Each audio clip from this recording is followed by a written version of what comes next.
The Georgia and Marshall game is going to be a lot more interesting than people have in their minds because of the volume of transfers for the Thundering Herd. Over half of the players in this game are new faces around that program.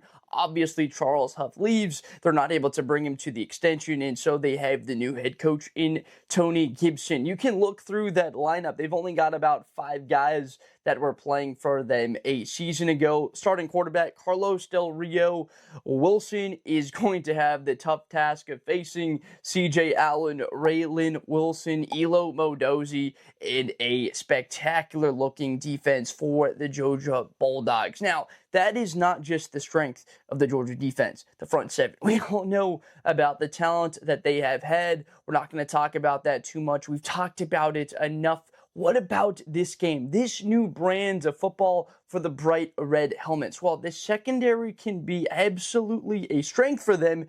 Not necessarily the best part of the defense, but still very good. I mean, Dalen Everett, a very nice bright spot of what can be a replacement for what I think is like the impact. Like a KJ Bolden will be the impact of what Malachi Starks had been for this defense. He's had some experience, some playing time, but Dalen Everett, the senior, he can be what Kaylee Ringo had been previously for that Georgia Bulldog defense. Now, the Thundering Herd, how are they going to be able to find holes in Georgia?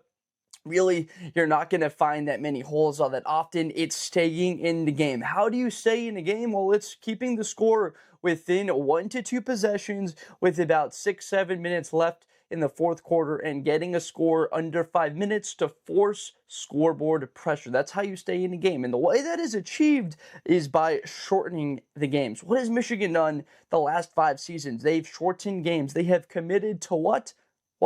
Running the football, chewing clock, getting easy completions, maintaining time of possession, putting wear and tear on that defensive line. So even though you're playing a team like Ohio State, who's got all of those weapons, they have a style of offense where they're throwing all these passes, the CJ Strouds, right? That style of play is going to result in a lot more incompletions. Michigan's going to pound the rock. The Thundering Herd, what I'm saying is here, find a way to run the football. Commit to running the ball 35 times in this game. You can see it being within a possession or two. Frankly, I think a lot of Marshall people would be happy if they lost by 11, 12 points. Not that you're ever happy with a loss, but when you're about a 40 points underdog in this one, I mean, fully, this one is 39.5 as we speak.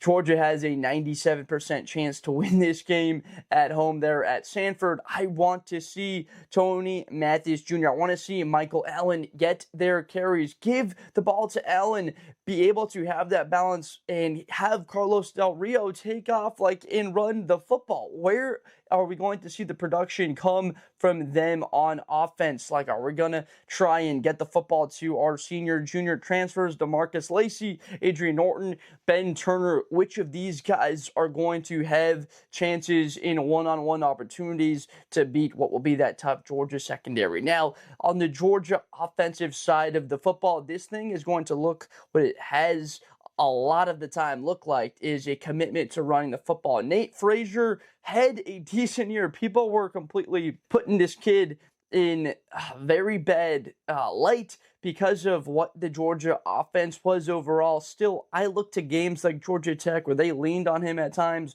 where he was effective running, catching the football out of the backfield. He was a freshman. Get the football to Nate Frazier, run it. Gunnar Stockton, everyone knows how mobile he is, a physical runner. He needs to open up the passing offense, though. This is the type of game, early week 1, where you have that margin that you could turn the ball over 2-3 times and still wind up with a win. You're at home. Georgia doesn't lose at home ever, pretty much ever. They just don't lose at home. So open it up. Dylan Bell, can he catch the football? I believe that he can, and will hold on to a whole lot more passes. Zachariah Branch, we can expect an explosive play from him on special teams, but also on offense. He will be an X factor for Georgia. I have him absolutely as an X factor in this game. Just a different level of speed than what other people are used to. And then Noah Thomas, the senior transfer, he comes in. This is a Georgia Bulldog receiving core that people are very high on.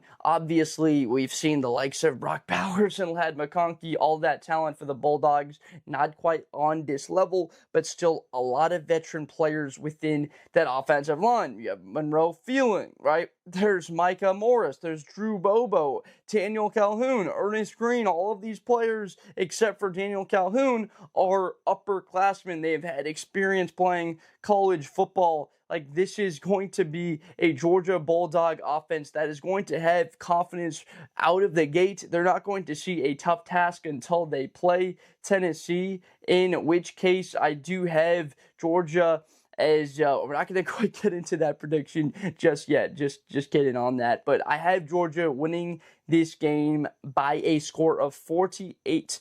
48-13. They do not cover the spread as a 35-point margin of victory. Now, the biggest factor, there's a number of factors, but coaching is a large part of it.